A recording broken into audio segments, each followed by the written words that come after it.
Hi guys, and welcome back to my channel. Today I'm going to be doing the 9 brands I want to try in 2019 tag that was started by Samantha March. I will have her video as well as her playlist and her previous videos linked down below.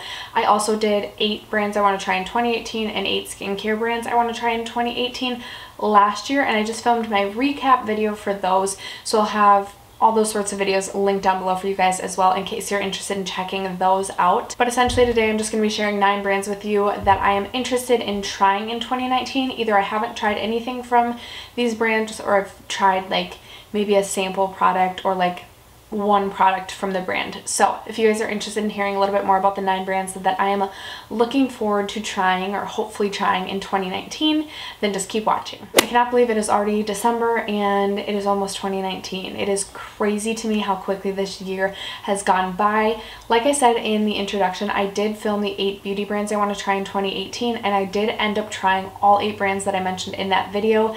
Last year I did 4 drugstore brands and then 4 like more high-end brands. And pretty much this year it's all high-end brands. So sorry about that. If you guys have any like more affordable brands that you would recommend that maybe aren't like as well known. I feel like I've tried pretty much every drugstore brand that's in Ulta and like ColourPop and like things like that. So if you guys have any more affordable brand recommendations, leave them down below because I'm definitely interested in trying more than just 9 brands out this year. But the first brand on my list is Artist Couture, and I actually almost picked up one of their highlighters during the last Sephora VIB sale, but I was trying to whittle down my cart and that was something that got the boot. But basically I'm really interested in their loose highlighters, which I believe retail for about $27, and then also their pressed highlighters, which are $38, which is definitely more on the pricey side, but I know like Becca highlights are $38, and I have like a Dior highlight in my collection which was like $56. So I've heard nothing but good things about the Artist Couture highlights. You guys will have to let me know if you've tried them down below. I'm definitely interested in hearing your guys' thoughts on any of the brands that I talk about or any of the products that I mentioned, but that is definitely one that I really would like to try in 2019. Next up I have Dominique Cosmetics, and I have had my eye on the Latte palette pretty much since it launched, but I haven't gone ahead and actually made that purchase yet. I'm almost 100% certain that I will try this brand in 2019. I definitely want to pick the Latte palette up. I know the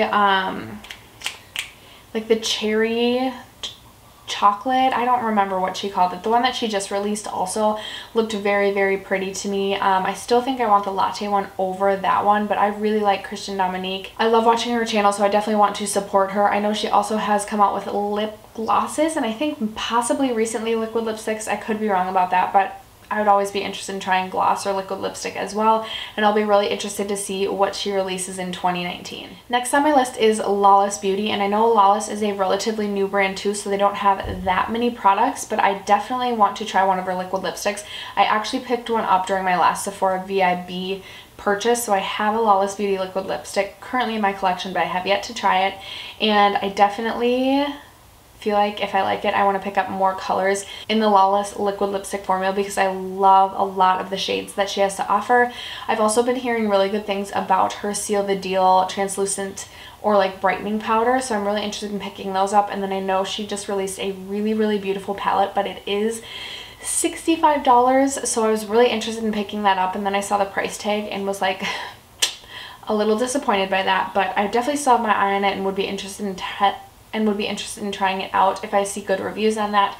So Lawless Beauty, I definitely have my eye on in 2019. Next on my list is a very, very luxury brand, and it is actually Tom Ford. I don't know if I will actually end up purchasing or trying anything from Tom Ford in 2019 just because of how expensive it is, but I know there are quite a few different products I'm interested in trying. I know Samantha Ravindal has talked highly about a Tom Ford concealer, which I know got like reformulated or discontinued, but I would be interested in testing that out, as well as the highlighters from Tom Ford come in like the most beautiful packaging ever. I know I saw like a sheer highlighting sort of like compact where it came with like, it looked like a blush and then a highlight. I know they have a lot of eyeshadows like quads, and then they have a lot of lip products too. So there are actually quite a few beauty products from Tom Ford that like I looked at and they looked really interesting to me. But who knows, this is like one of my wild cards. I'm not 100% certain I'll test it out just because the products are so expensive. Next up, I actually have Laura Mercier on my list because I really haven't tried much, if anything, from Laura Mercier. I know I've tried like the tinted moisturizer in like a less sample size, but not like purchased an actual full size. And then I think I have one of the caviar sticks that I've gotten in a beauty subscription box, but I've actually never purchased, to my knowledge, a full size Laura Mercier product. So I'm really interested to test quite a few things out from Laura Mercier. I know I want to purchase the tinted moisturizer in the full size because I'm still trying to find a good tinted moisturizer to add to my collection. I feel like I'm not happy with any of the ones that I currently have in my collection. I know I used to have some favorites that just like aren't favorites anymore. And then I also really want to try the Laura Mercier highlights because I hear so many good things about those. I know she recently came out with blushes this year, and then her bronzers for some reason always look really beautiful to me when I swatch them in store. So there are quite a few products from Laura Mercier that I'm interested in. Again, any help or feedback you guys have of some of your favorite Laura Mercier products would definitely be welcomed in the comments below. But that is another brand that I'm fairly certain that I will definitely get to trying that in 2019, but that is another one on the list. Next up, I have Summer Fridays on my list. I decided to throw skincare and beauty care brands or beauty brands in to my list. Last year I split them up, but I just wanted to do 9 brands this year to kind of streamline it, and I really want to try both of Summer Fridays masks. I again almost purchased both of them during the last Sephora VIB sale, but ended up kicking both of them out of my cart. But I've heard great things about the overtime mask as well as the jet lag mask, so I'm really wanting to pick both those masks up and do Masking Monday videos for those this year. I'm fairly confident I will end up trying both of those this year, but that is the 6th brand on my list. Number 7, I have Melt Cosmetics, and I actually do have one of the Melt stacks, which I've tried before and I liked. I wasn't like overly blown away. I have like the purple one. I know the Rust stack gets a lot of good feedback, and then they recently just came out with the green palette that's like marijuana themed, which I really want to pick up if it comes back in stock. So Melt Cosmetics, again, I tried one of their stacks, but I want to try more products from them. I know that they have a lot of really interesting and fun colored lipsticks that I would be interested in trying. And then again, their Gemini palette, which I don't know if that's like, if that was limited edition, never coming back, but their Gemini palette, the marijuana palette, I forget what it's called, like Smoke Sessions maybe or something like that. I really want to get that. And then I would love to try more eyeshadow from Melt Cosmetics as well. So that is the 7th brand on my list. Number 8, I have Kopari on my list. I actually have never tried anything from Kopari.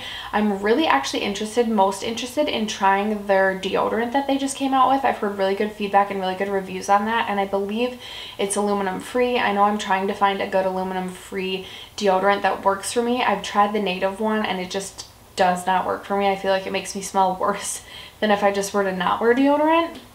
But I also want to try their Kopari like lip balm that comes in like the squeezy tube. I'm always all about good lip balms because I live in Minnesota and always have super dry lips. I also work retail full-time, so just I have nothing going for me in the lip department when it comes to like having luxurious, luscious, plump, hydrated lips. I can't remember if I already said this, but I also would be interested in trying their coconut melt like cleansing balm and things like that because I like trying new cleansing balms all the time. So Kopari is number 8 on my list, and then number 9 is Kevyn Aucoin. I do own the Kevyn Aucoin sculpting powder in light. I do really enjoy that, but there are quite a few other products that I want to try from Kevyn Aucoin, which is why I decided to include him on this list, or that brand on this list. I'm very interested in trying a Kevyn Aucoin palette, an eyeshadow palette. I just would love to see how the quality of the eyeshadows perform. I know I want to say it might be the Electro Pop palette, or the most recent palette release from him that has like the beautiful purples in it, really caught my attention. However, he does have more expensive prices on a lot of his products, so I believe his eyeshadow palette retails for I think it might be $65. It's either $56 or $65. It's a very high price. But I also really want to try one of his Neo blushes. I really do intend to pick up one of those this year.